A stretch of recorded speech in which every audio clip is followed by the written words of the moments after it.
probably be there as well. It's going to be a great morning tomorrow. Make sure you spend it with us on Thanksgiving. Undisputed is coming up at 9:30 sharp. Jenny Taft, good morning. What do you guys have on the show today? Hey, Jenna, morning. That sounds like a really fun Thanksgiving show, so I'll definitely be tuning into that one before we come on tomorrow. But first today, coming up on Undisputed, will Jason Garrett get fired if the Cowboys lose tomorrow to the Bills? And are Kawhi's Clippers proving to be the best defensive team in the NBA? Plus, James Harrison and Rob Parker are both in studio today. Undisputed coming up next. Jenna, back to you. All right, Jenny, thanks. Look forward to it. Time now for us to go viral. LeBron James was incredible in the Lakers' Tuesday win over the Spurs in San Antonio. And when it's Tuesday, and when it's LeBron, it can only mean one thing. Here comes Front Run! Taco Tuesday! Taco Tuesday! That was a quick. When he was walking in, he was walking in.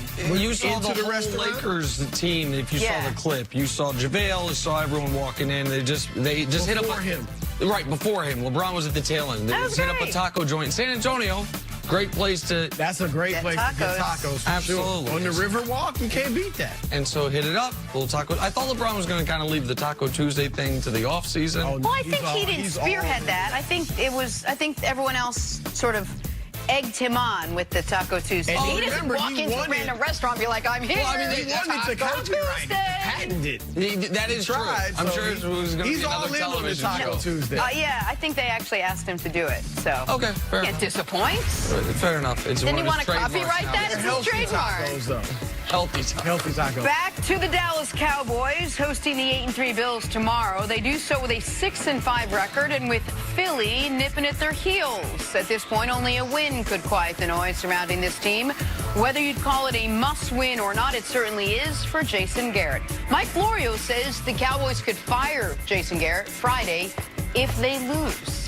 Nick, is he coaching for his job in this game against the Bills tomorrow? He should be. I don't know if he is or not. I don't have inside sources to Dallas. And by the way, Florio, who's a guy I've known for 15 years, I don't think Florio's claiming in this to have inside sources. Right. I think he's connecting some of the dots and reading the tea leaves to a degree with Jason Garrett.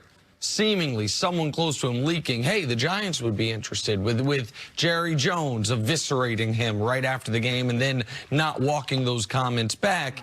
And I think there might have been an inclination to fire Jason Garrett after the Patriot game, how angry Jerry was with how they lost because of the special teams gaffes. But they're going to play 4 days after the Patriot game, so you can't. If they lose this Thursday, now, it's not a long week. They then play the following Thursday. It's just a regular work week, just instead of Sunday to Sunday, it's Thursday to Thursday. They would then be 0-5 against the 5 playoff teams they have faced. They would be 6-6 on a year where they had been favored in 11 of their 12 games. Only the Patriots have been favored every week of the season. The Cowboys have been favored every week of the season, except for the game against the Patriots, of course.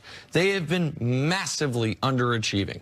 They can't blame it on, like the Eagles, who are another big underachiever, can blame bad quarterback play and bad injury luck. Cowboys have had exceptional quarterback play aside from the Patriot game and pretty decent injury luck. They've actually lost below the league average number of games due to injury. That is about coaching.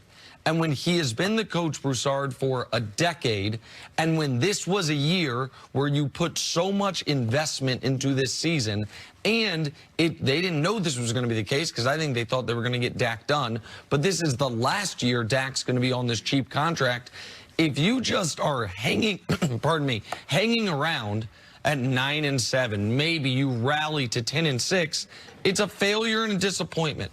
So yeah, if they drop to 6-6 and lose to another playoff team, lose as a favorite again, lose a home game to the Bills, who, by the way, I had in the preseason and the playoffs, and I think are a good team, but they don't have 70% of the talent of the Cowboys, I'd fire Jason Garrett. I would have fired him Monday if I had a regular work week, so I certainly would fire him Friday if I lose in my Thanksgiving game at home against Buffalo. I've been with most people who've said a coaching change is not occurring during the season. He's obviously been patient with Jason Garrett over the last 10 years. He could have fired him any number of times and been justified.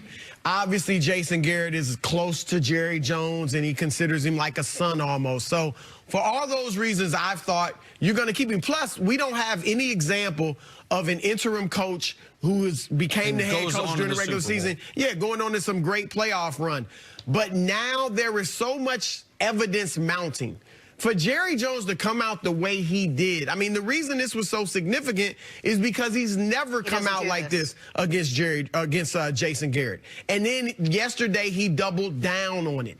All the money that he has invested in this team, as you mentioned, Ezekiel Elliott, Lyle Collins, Jalen Smith, the Super Bowl expectations, Jerry Jones clearly felt like this was a year they could win a Super Bowl. And to see this happen, if he was this upset about losing by 4 points to the defending Super Bowl champions in Foxborough, in that driving rain, whatever you want to call that weather that favored New England, what in the world is he going to be feeling like and thinking like and saying or doing if they lose to Buffalo, who, you're right, they got a really nice defense. Josh Allen is a nice little quarterback. He's played better lately. But I think they're the worst 8-win, I'd even say 7-win team in the NFL. They haven't beat anybody good. They beat Tennessee when Tennessee was struggling. All right, they beat the Bengals, I think. No. It would be their best win of the year by far. Right, Dolphins twice. Like, they're not a very good team.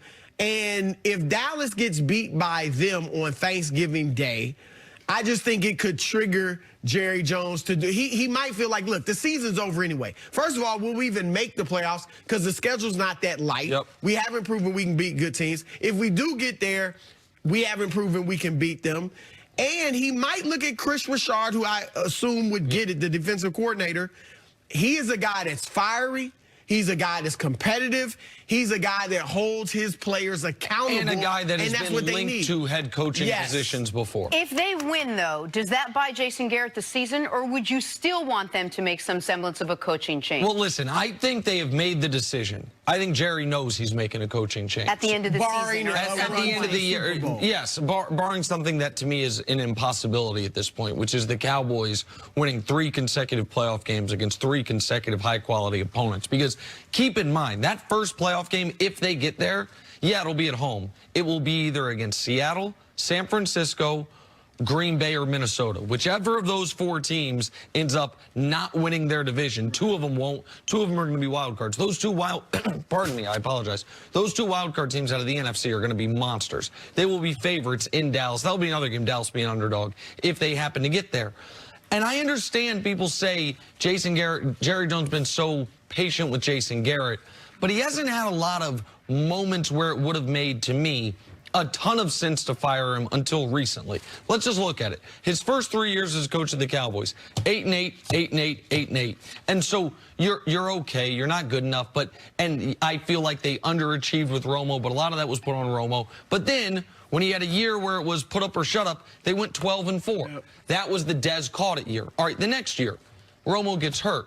They win 4 games. No one blames him. The next year, 13-3 when Romo's hurt again with Dak Prescott. And so it's all gravy there. The next season, really disappointing, 9-7, but it's all put on Zeke. Jerry, that whole season's fighting with Goodell. It's the commissioner. It's Cowboys versus the world. And they still get to 9 wins. Last year, Jason Garrett was on his way out. They're 3-5. And what happens? They win 7 of 8 down the stretch. He probably was a week or 2 away from being fired midseason last year, but they trade for Amari Cooper. They turn it around. They win a playoff game. So unless he was going to be fired at 3-5 right after you trade for Amari, which would make a ton of sense because you're trying to salvage your season, there wasn't a good exit ramp. Now there is. Now they have massively underachieved. Analytically, they have a top 3 offense in football thus far this year. They can't win close games. They can't beat good teams. They can't get off to good starts. And the special teams just got depantsed by New England. Coaching. And there's only 4 coaches in the league, Broussard, who have coached at least 50 games as a head coach and not been to a conference championship game. One is Gase. He got fired already once. One is Shermer. He got fired already once. There is Bill O'Brien, who I feel to be maybe the worst coach in the NFL, but he has immense power in Houston. And then there's Jason Garrett. with 147 games coached and 2 playoff victories to show for it. And nobody could say Jerry hasn't been patient enough with him up to this point. All right, we'll wait and see.